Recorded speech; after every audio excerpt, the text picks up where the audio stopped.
Jif everywhere. Everything, all of it, high sugar, the smooth Jif, choosy moms. I mean, I remember the commercial, like choosy moms, choose Jif. My mom wasn't choosy. My mom was just getting the like mixed in natural peanut butter stuff. And now, like, lo and behold, my kids are like, when I have kids, I'm going to get Jif. And I'm like, we'll see. We'll see. Let's see what you get. Like, why is this peanut butter so chunky? We'll see what you end up with. Yeah, you'll learn 20 years later. 20 years later, you're going to find out what it's like. Do your kids hold things against you? They're like, oh, Mom, this is what you said. And you're like, you say to do this, but look what you're doing. I've told my daughter that story. The thing that she likes the best about that story is that now my parents, for some reason, have a lot of Jif in their house. And so when she goes to their house, there's all this Jif. It's just like the whole thing is like all backwards and weird. But yeah, of course they hold things against me. They're kids. Did Morgan tell you, our producer Morgan, did she tell you she was pregnant? No, congratulations. No. Thanks. I'm growing a whole human. It's amazing. It's one of the most challenging things to do. So, I mean, I always think it's such a weird feeling, right? Like to think that one day that person's going to be like, I don't know, telling you got to buy the Jif peanut butter. Yeah. You did some research around introducing peanuts and allergens in early. So what did you find there? So this is like, it's such a great example of sort of science evolution and how results are terrible. So for a long time, people have been told not to give their kids the like high allergen foods when they're infants. So that's like the peanut butter was like the biggest one, but also most kids' allergies are a small number of things: tree nuts, like peanuts, tree nuts, eggs, milk, sometimes wheat. And so the idea was sort of avoid those things early on because it will make your kid more likely to be allergic if you like introduce peanuts early on. And so then there was this sort of series of studies kind of initially just comparing across countries and then ultimately doing a randomized trial basically showed that actually that advice is literally the opposite of the correct advice. Like the correct advice is that your kid should get allergens, peanuts, eggs, wheat, milk, basically at 4 months. So that should be like among the first foods you give them, and that the early introduction of those foods really, really, really reduces the risk of allergies, like by 70% or something. So just like enormous impacts on allergies, which of course is, I think in some sense like such damaging public health advice, because if you look at the rates of peanut allergies over the last, like 30 years, they've gone up tremendously, almost certainly because this advice was the opposite of the correct advice. Right. Everybody kept peanuts away from their little babies because that's what we were told, right?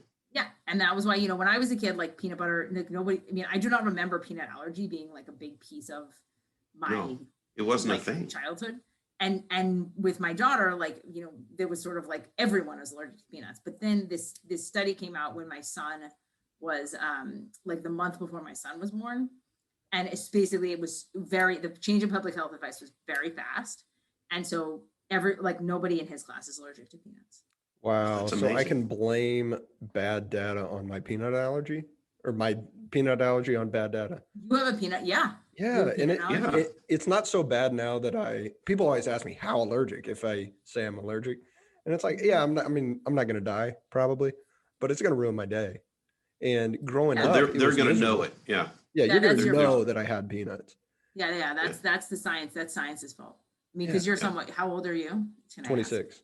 Yeah, so you're like exactly in like the bad. Wow, that's bad amazing. Range for this. Yeah, the interesting thing though is I developed a superpower where I can smell peanuts a mile away, because my body had to just protect me from accidentally eating peanuts. It's not like peanuts are in breathing underwater or flying, but no, it's not quite as cool. Yeah, on the list of superpowers, that one's pretty lame. No, they're leaving me out of the next Avengers. Peanut smeller guy. Peanut man. There's a Snickers. Peanut man seems the opposite of something. Yeah.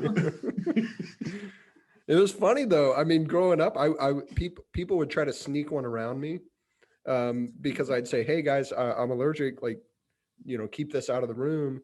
And people would, because I would do the same thing. If I wasn't allergic, I would not give a shit really about, as a 7-year-old kid, about my classmates' peanut allergy, and they'd just say, toughen up.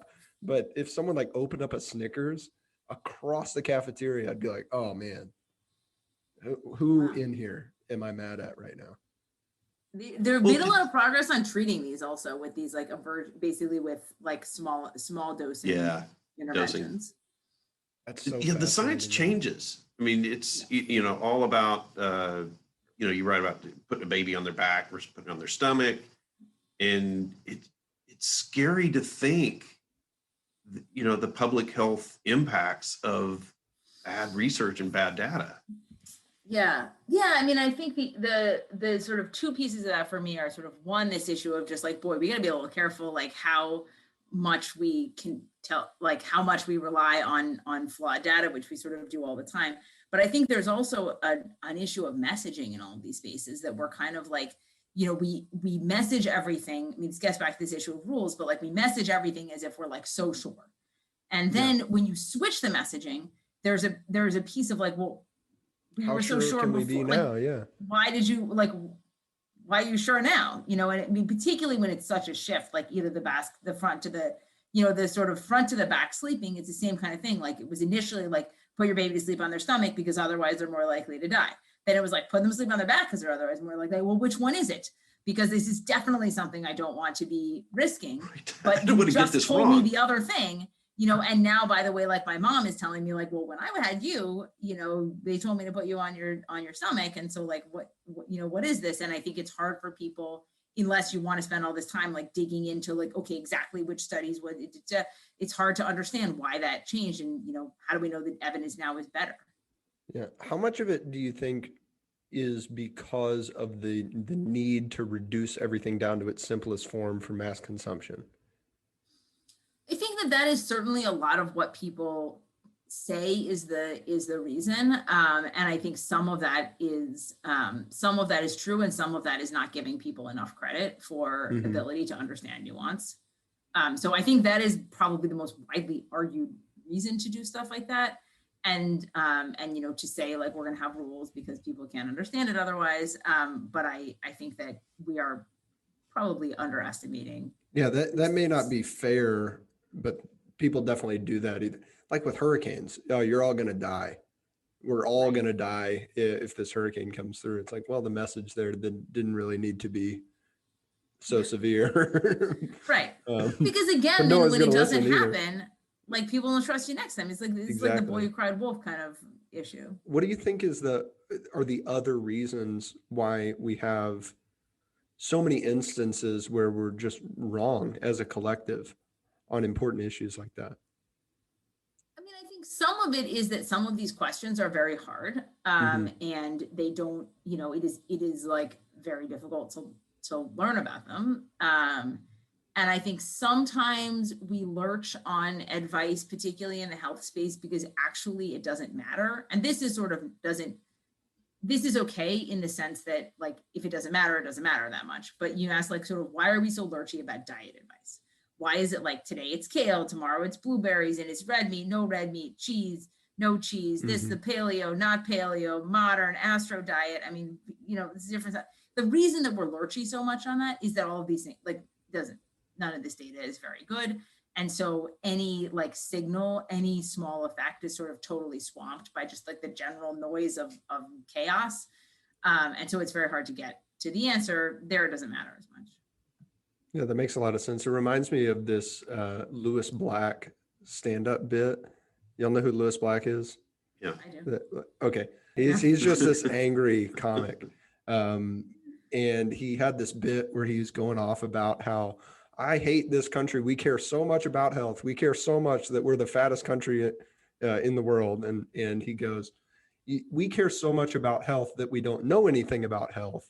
Is milk good or bad? He asked the audience. And everyone's silent. And he's like, I rest my case.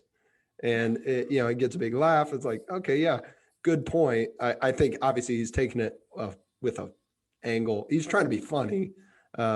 I don't think that it's super fair to say that we care so much that we don't know anything, but everybody knows has those things where it's like when I was growing up, eggs were bad for you and now they're good for you. And then they'll be bad for you again. And I remember when they switched from being good to bad. I was like 5 or 6.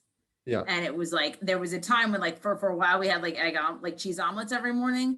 And then it was like, oh no, we're back to cereal. Like eggs are like, that's it, cholesterol, high cholesterol, gonna have the cholesterol, it's gonna be, and now we're like, oh, cereal, sugar, it's the devil. Mm-hmm. You know, so, Right. I mean, so some of my research is about sort of like these kind of things. And of Oh, course people. Yeah, I change what remember they do. when I was growing up, all of the cereals were sugar was in the name of all the cereals. Remember sugar smacks? Sugar Smacks. Sugar smacks is like 50, literally like 50% sugar by weight. It's like, Frosted sugar crisps and sugar, everything was sugar in the name. cocoa, like a marshmallow, cocoa. Sounds Yeah, delicious. the best. Oh, so good. Yes.